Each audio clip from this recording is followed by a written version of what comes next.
Talofa, o atamua ale Samoa Entertainment TV mai pia ai si mai alfafonga. O silsila nei le pulenga o tanga luenga o whamsinonga o iei nei, I fōlinga o whalapui tan malala mo le teini mua. Ai mai se, o le aunga o le masi I atua fionga I whamsino I le sorua o vai asanei, I le lotoa o lo loka whaatasia I tangata mātutua, ma tupulanga talavou, ai o tama itai, ma le vaenga no whawaaia. O se asi singa e au fia I le fionga le whamsino sili Chief Justice Perese, Justice Nelson, Justice Vaai, o se vaenga o senga o whamsino ngā whaai tu malo, ai o le officer sili o tanga luenga, whaapele sui komsina o leo whalpuipui, le fionga a whamsanga Samuelu Maisi. Sa no le fionga a whamsanga I le aunga o le asi singa whamsino. Whamsino sili mana o whamsino. O le aunga fua kilo po I mo ia tu wana o kamikaravō. Ke o ngofo ai o ra o whaingo la kupukalani. Ia mamoela wangua sisira I le whapupui a koa. Sa na ko whielo fo ia I ko ai na kupukalani ro whakino. Pe a whisa la ko whisa I le me kau reinterpretation I rehabilitation. Pe se la ko whisa ia na whaangeo fo e whawhaingo whamasino. Ke fo ile la ko sao ia mako whakingo mako ngalu.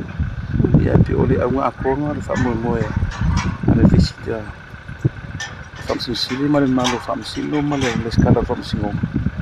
Ia o se kei mole wasi ai I le pupui tan manala. Sui komsina o leo mawhalpuipui le fionga a whamsanga Samuelu.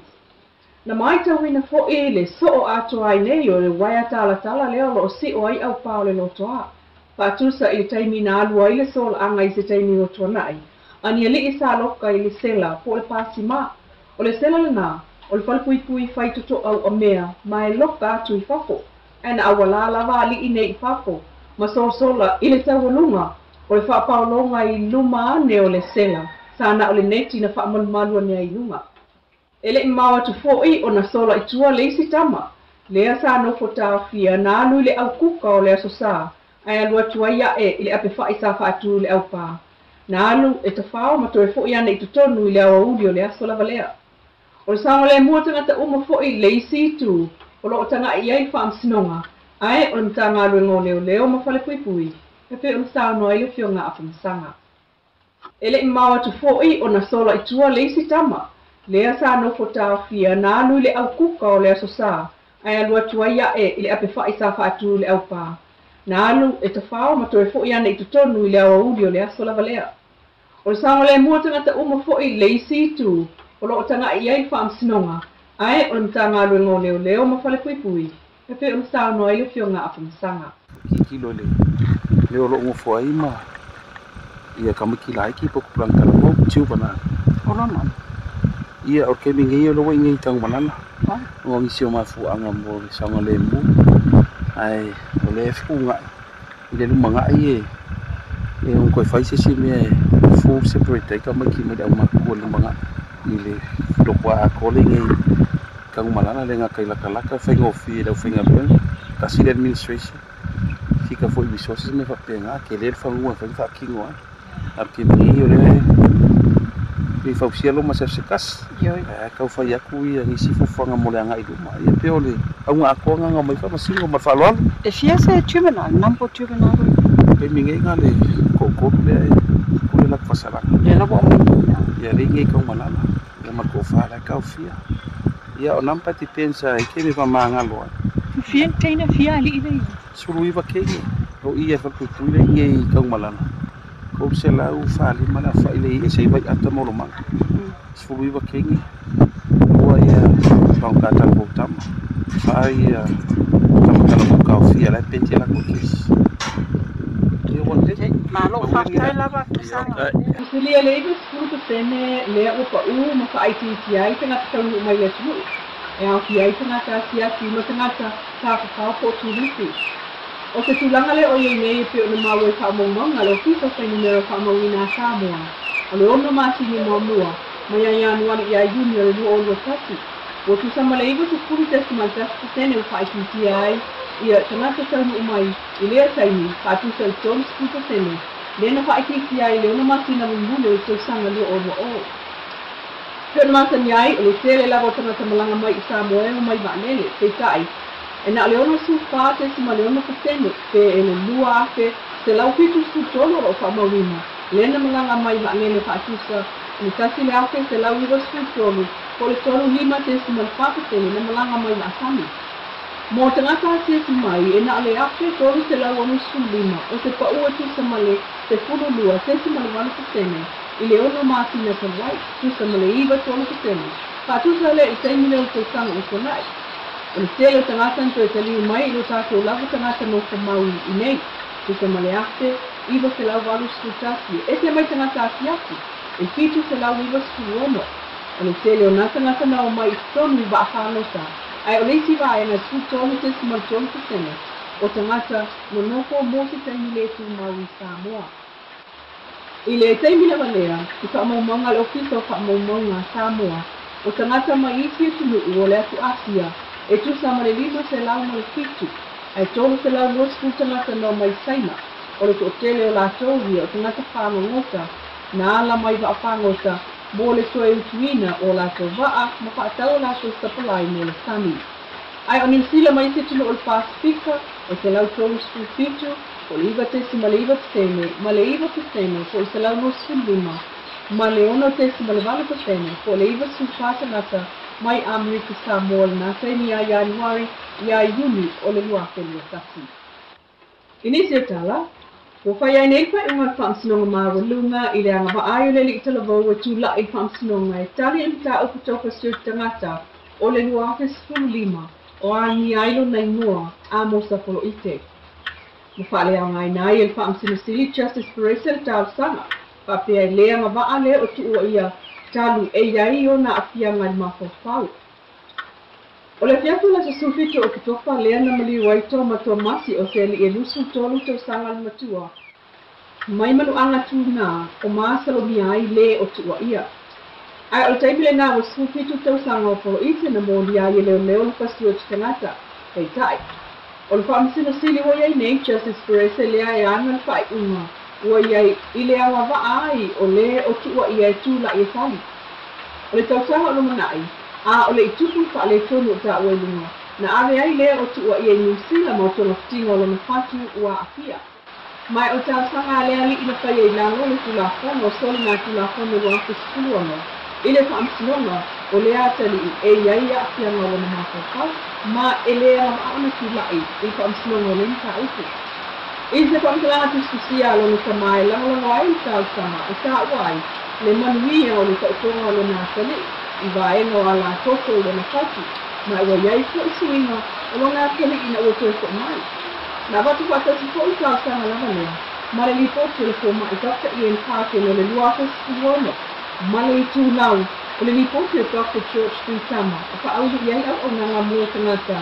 E iai a fianga o mako whau o le so lua Januari lua o le toki. Na ta ua wha isino, le tūlanga o mōli mawina o a fianga o le atili i lea. Na ta ua wha isino, le tūlanga o mōli mawina o a fianga o le atili i lea no tonga iti aile na whatu. Ma leisi vaenga o le lipoti a fianga i le umane ai o na tonga fitina.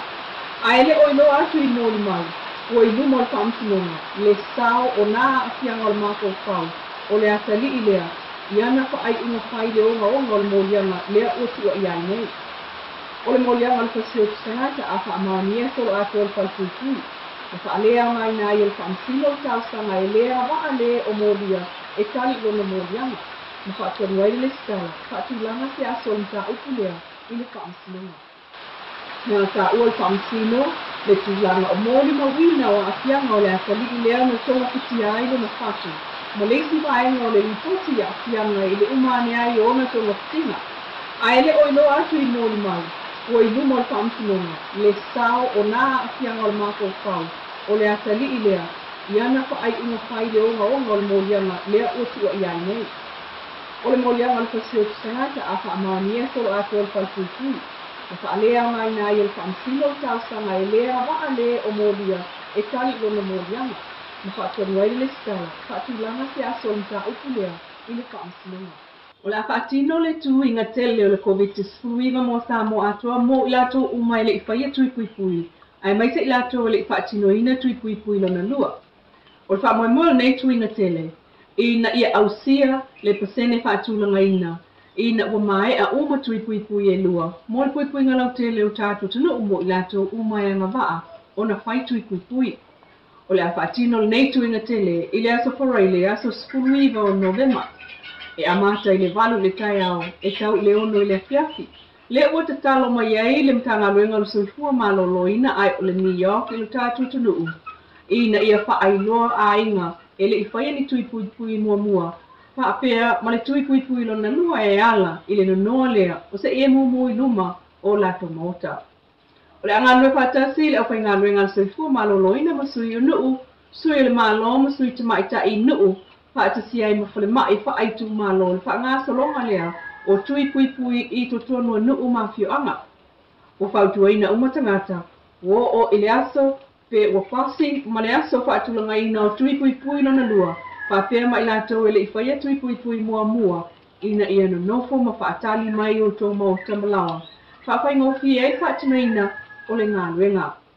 Tau sangai i le tunu, na ia whaari lau pe patui e pe unua, whaailoa mai le soifua malolo, ina e mauti noi o mai a o na whaile tui pui e mai se lava, tangata o le awhai ngā luenga i le aso. Mo pisinisi o company ma ofisa whai ngā ruenga uma ia mautinoa le wha o uma o lisa o whai ngā ruenga o mai a uma tui pui e lua i le ofisa tūtotonu. Mo le wha afoeina o wha lavlawe mata o tia po le New York ai le io o i le asa wharai le aso spuruiva. O le mtafa i le aso o se wha whai ngā ruenga le mautinoa ua mai a ona whai uma tui pui a o lana au whai ngā ruenga. Leo le afa atino fo i tui pui o COVID spuruiva i no whanga whaapitua e pe ona ta ua i lalo. E amata lea i le banu i le tai au le ono le fiafi pe o le whalemai whaaitu maloa e au fiai whalemai to sivi. Whale a onga whaapitua a le mtanga lunga soifua malolo ina le sanga i man whale wha matoto ni totua. O le whale lan moana leo lo whaatino i tui pui whaapsanga i man le Sepp and Rene i mo totua ma le ofisa i matangi ala lua. Pautuanga ina ia e whaailoa atu fo'i, i le tausi soifua o le a whaia lau tui tala ngā umai whaatau i lau soifua maloloina.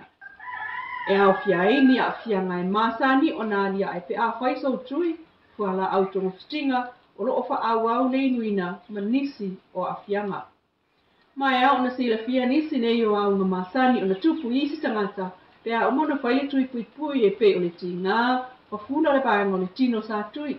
O le vai mga ngase le tino, ti ngā le ulu mawhiba.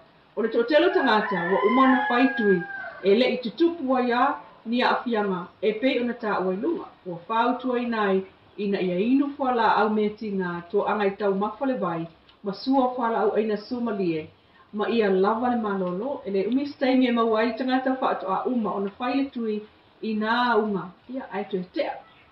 O whaololo ma au mai ai i mamalu o tātou tunu ui pulenga ina ia whaia tui pui ma whaawau whaatinoina o isi pui ngā māsani o le COVID-19 ia ngānu lue whaatasi e whaatu maupea le saunga le mua o tātou tunu mai COVID-19 ma ona afianga.